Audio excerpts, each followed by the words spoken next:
O novo treinador da seleção brasileira vai ter um desafio e tanto para poder conseguir fazer a seleção brasileira performar bem.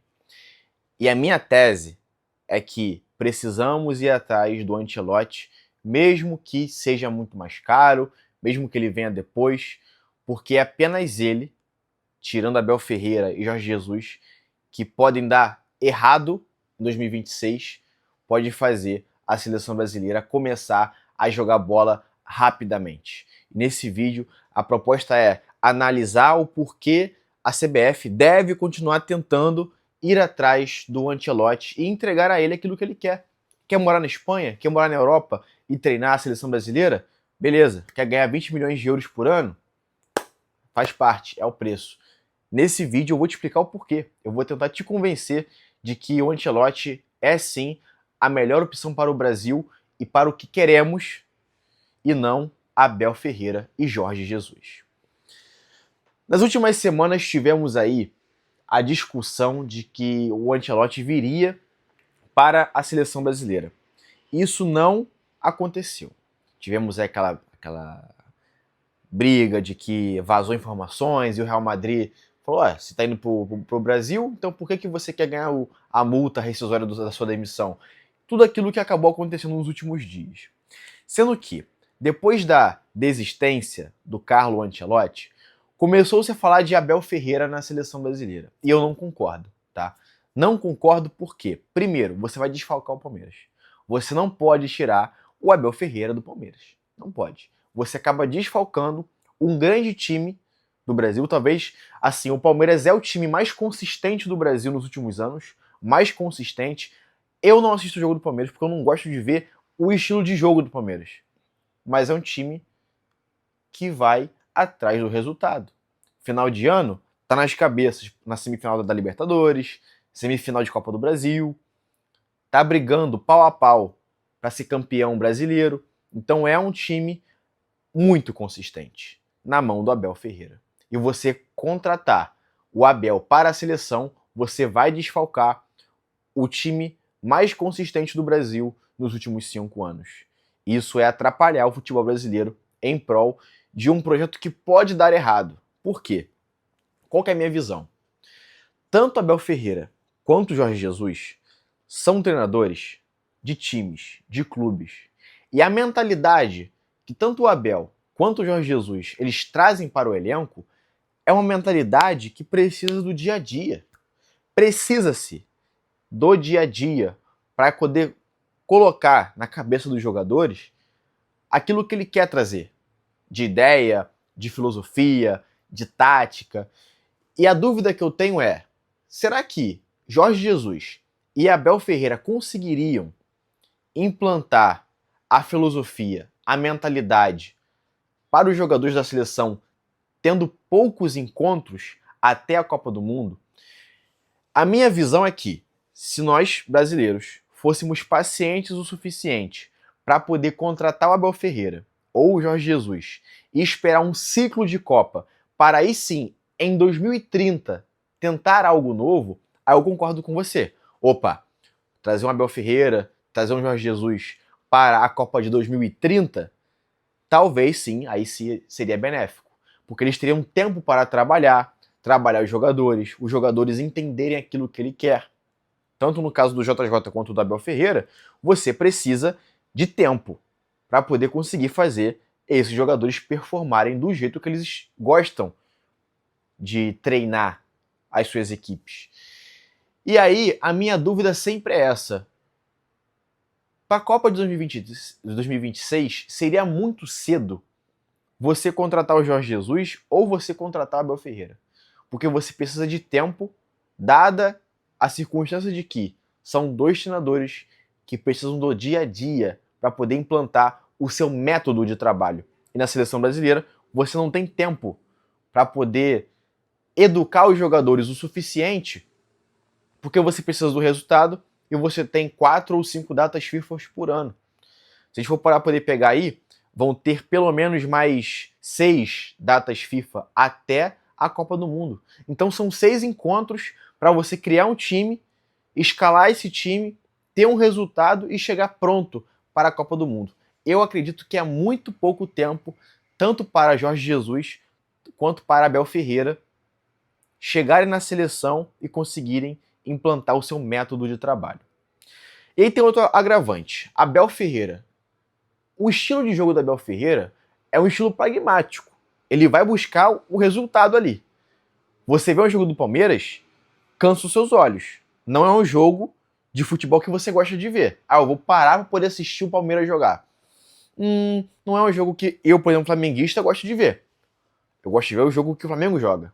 De intensidade, de velocidade, de dar show, de placar elástico. Eu não gosto de ver, por exemplo, o Palmeiras jogar. Então, o Abel Ferreira na seleção, talvez ele seja um novo Tite. Como assim novo Tite? O cara que o jogo não vai ser legal de ver, mas vamos sair com resultado. Independentemente do adversário, da partida, vai ser um jogo ruim de se ver. Mas o resultado vai ser a favor do Brasil. 1-0, 2-1, 3-2, 3-1, né? Assim como era o Tite. Jorge Jesus, aí sim, um nível de intensidade e de filosofia de futebol que agrada mais o brasileiro. Porque o brasileiro que sente saudade do que passou, 2002, 94, 70 e por aí vai, se acostuma com a seleção brasileira com um futebol vistoso. 94 foi resultado.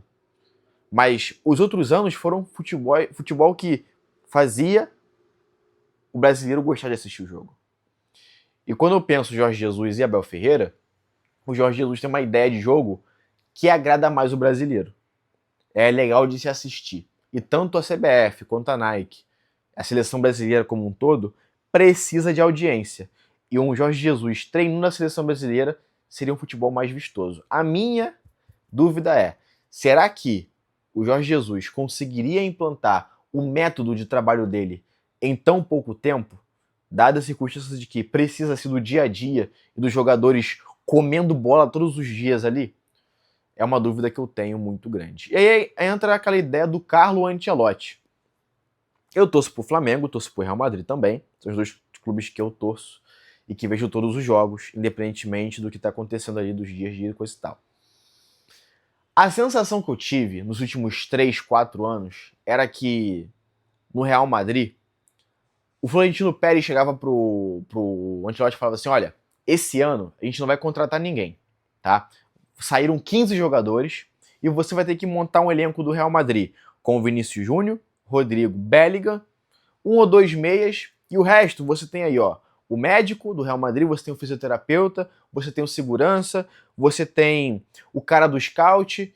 Você vai ter que montar um time com os funcionários do clube, porque não vamos contratar ninguém.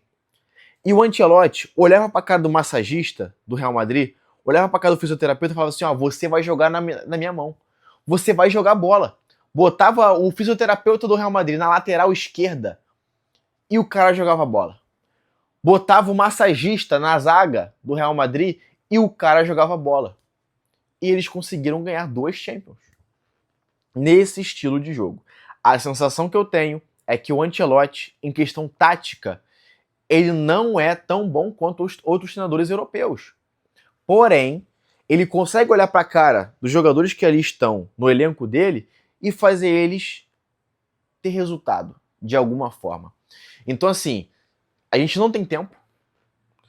A gente precisa de um treinador que faça a seleção brasileira jogar a bola rapidamente e que tenha ali o cacife para poder falar assim, olha, aqui mando eu. Eu vou fazer vocês jogarem bola, eu vou criar uma estratégia aqui de jogo que faça a seleção jogar e aí sim vamos conseguir ali ter os resultados. Então, assim, pensando no melhor para 2026, ainda precisamos contar com o Carlo Ancelotti. Qualquer outro treinador que venha, que não seja o Ancelotti, seria para a Copa de 2030 e não 2026. É contratar Abel Ferreira, é contratar Jorge Jesus, é contratar qualquer outro e pensar em daqui a 5 anos em ganhar a Copa de 2030. E criar um novo ciclo e falar assim, ó, vamos rejuvenescer a seleção, vamos criar uma nova seleção do zero, pensando daqui a 4, 5 anos para a próxima Copa. E vamos esquecer a Copa de 2026. A CBF não pode fazer isso, a Nike não quer, porque a Nike quer ganhar dinheiro em cima da seleção brasileira, né? e precisamos de resultado para ontem. O único treinador ainda com status, com história e com a capacidade de olhar para a cara de qualquer um e fazer o cara jogar bola continua sendo o Carlo Ancelotti. Eu posso chegar, hoje, no Real Madrid e falar assim: Bruno, você vai jogar na lateral direita. Eu sei que você é atacante, que não gosta de marcar, que não gosta de correr fazendo marcação, mas você vai jogar bola. E eu vou jogar bola na mão do Carlo Ancelotti. Então a sensação que eu tenho é: o Brasil ainda precisa do Carlo Ancelotti, dada a circunstância. Não temos tempo, não podemos errar e temos que fazer o máximo com aquilo que temos em mão. O único treinador que poderia fazer isso aqui no Brasil, sendo brasileiro, é o Renato Gaúcho. Mas ele começou um trabalho agora no Fluminense. Ele não pode sair do Fluminense agora. Não vai sair do Fluminense agora. Ele não é nem doido de fazer algo desse tipo. Até porque a gente parte do princípio que o Renato Gaúcho ele é mais à direita, politicamente falando, e a CBF ela é mais à esquerda hoje em dia. Você tem um treinador que é mais à direita e junta com o Neymar, que também é mais à direita, pode fazer com que a CBF tenha algum tipo de atrito. Né? São coisas que hoje em dia, infelizmente, nós temos que pensar também, se tratando de Brasil polarizado politicamente. O que você acha? Falei alguma besteira? Você acha que podemos contar com Abel Ferreira, com um futebol mais pragmático, e esperar 2030? Jorge Jesus já chegaria dando um choque de realidade na seleção brasileira? Ou de fato apenas o Ancelotti conseguiria fazer isso? Comenta aqui embaixo a sua opinião, que assim que você comentar, eu irei te responder. Fico por aqui, aquele abraço e tchau.